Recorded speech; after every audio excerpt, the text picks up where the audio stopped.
Martin Witt from Smokefree Canterbury. Is that right? Yes.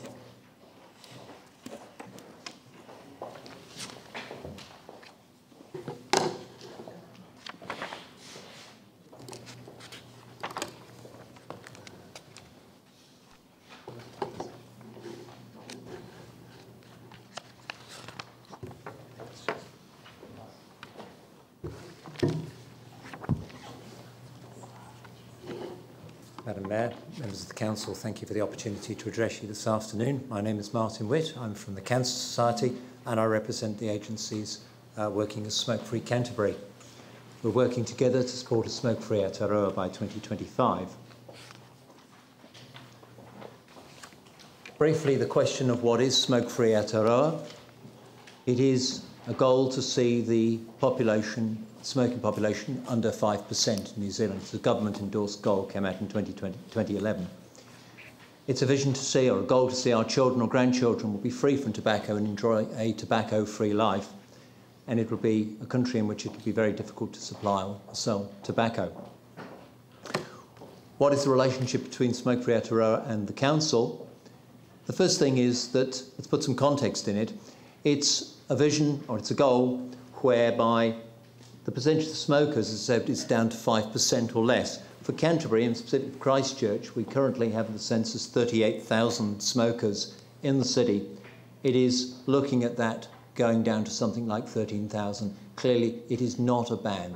It is the sum of the parts working to reduce those taking smoking up, protecting our children, and supporting those to quit. Smokefree Canterbury has an excellent relationship with the City Council. You were one of the progressive councils in 2009 to adopt your smoke-free outdoor areas, which covers all green space. You introduced smoke-free housing in 2014, for which you won a Health and All Policies Award 2 weeks ago from the DHB. You're joined by all your fellow councils in Canterbury, which all have similar policies in Canterbury West Coast. I believe it's one of the most progressive regions in the country in that sense. Councils are key to progressing, however, the 2025 goal, and the LTP, we believe, is the framework around which we can continue to work in partnership. The first question that we ask is, would the Council consider endorsing Smokefree 2025?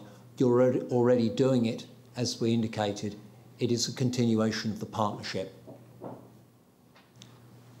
In simple answer to the question, why endorse, I go back to something that we identified from a report in 2007. It refers to local authorities being place shaping. And whilst the four wellnesses have been changed from the Local Authorities Act, we believe that none of that has changed. You do shape place and you can't take health from community. The question then is the extent to which smoke-free outdoor areas are supported. Many of you will have seen some of these figures when I visited the community boards before Christmas. The survey that the Cancer Society did in partnership with the DHB indicated in a telephone survey over 400 people a high degree of support for your current policies. There is resounding support for policies that promote, not ban, promote smoke-free outdoor areas. There is very strong support to see those policies extended into areas such as smoke-free outdoor dining, around the building perimeters such as those managed by the Council, and indeed to other areas such as transport hubs. When we look at the likelihood, would smoke-free impact on people's behaviour to visit community spaces, there is a resounding no. Indeed, 31% of our survey, and inconsistent with other research that's been produced, indicate that in fact smoke-free outdoor areas are more attractive and people are more likely to visit. This is particularly pertinent when we look in the business community. Would smoke-free outdoor dining detract from people enjoying cafes and indeed turning away? No, the question is, and the literature is consistent, that smoke-free outdoor areas are popular with diners. We're aware that in telephone surveys we don't necessarily capture the youth demographic. And some of you may well have seen when I presented the community boards, we launched our Fresh Air project. And through the summer, using iPads in our community events, particularly the Cancer Society's Relay for Life, we captured the views particularly of younger members of the population, looking specifically at what do they see their city in the future, how consistent with their vision of the city would be a smoke-free city. And I'm very pleased to say that there again, the views of youth were echoed by the ones that we found in older age groups and adults. So I think we are confident that the vision from the population is indeed one of smoke-free. The question that I alluded to in terms of whether you choose to go to a smoke-free restaurant needs to be balanced by what the views of business indeed are. And we have recently conducted, and it's now just been peer-reviewed, a survey of business premises, outdoor dining venues in the summer of Christchurch. 137 venues were interviewed either face-to-face or by telephone, and these are the headline results from that. The first thing that I think is very important is that there is a very strong agreement that second-hand smoke is a public health issue. It's a public health issue in those spaces that we're discussing this afternoon.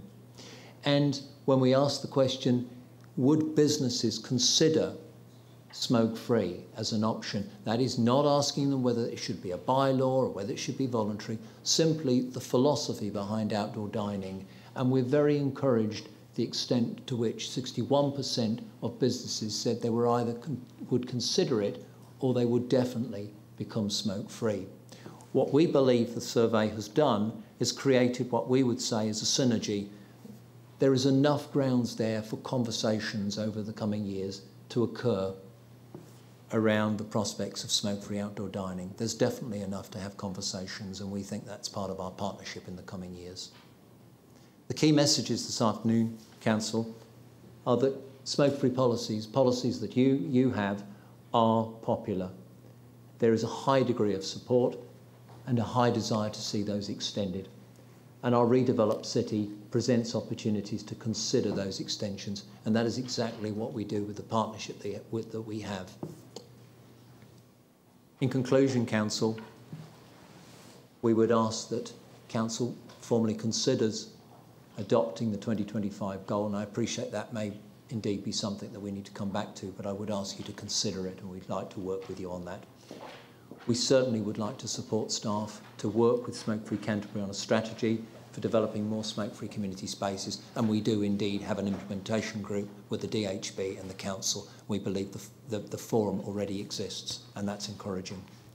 And finally, we would ask that against that, we do indeed continue to think about those options for extending community smoke-free spaces, such as bus stops, outdoor dining, pedestrian miles, and the perimeters of your buildings. The conversations are already starting, and we congratulate you for the work that you're doing. Thank you very much. Thank you. Andrew. Given the work you've done on outdoor dining areas and smoke-free outdoor dining areas, how would you explain the gap between what's clearly an overwhelming acceptability or even desirability on the part of the public for smoke-free outdoor dining spaces and a reticence on the part of businesses, noting that your 61% was including possibly approve? How do you explain the gap between what the public would want and what the businesses are saying they would find acceptable? I think the straight answer to that is that business want to see more evidence, which is why we started this survey. We don't for one moment suggest that it has all the answers, but we think understandably business have to explore all the different angles. There are questions as to, well, does that mean that my next door cafe neighbour will go or won't go? So I still think there's some exercises to work through whether business want to have that as a single bylaw or voluntary policy. So I think there are a number of questions which make the business caution understandable. Tim? Thank you. You know, in our sports fields and playgrounds, etc., we've got smoke-free. Yes. And almost every... I haven't seen smoking in a sports field or playground for I can't remember how long. So I think it's working, and it's done on basically good faith. Yes. So when we have an open mall, or whether it's say Bishopdale or Brighton or whatever, I just can't. How would you suggest we police that, or would it be on the same lines? I believe the current policy has exactly the same potential to work in areas like that, Tim. Okay, cheers. Thank you. So it's not an enforceable, not an enforcement No, issue, indeed not, right? Madam Mayor. Okay, Phil?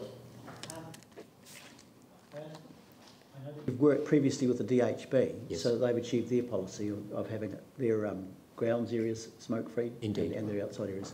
So I just wondering how perhaps our policies might be able to match theirs, so Yes. in fact we achieve that too, to achieve the overall goals. Exactly, yes, I would totally endorse that. So you'd work with council staff? We would that work way? as partners, yes.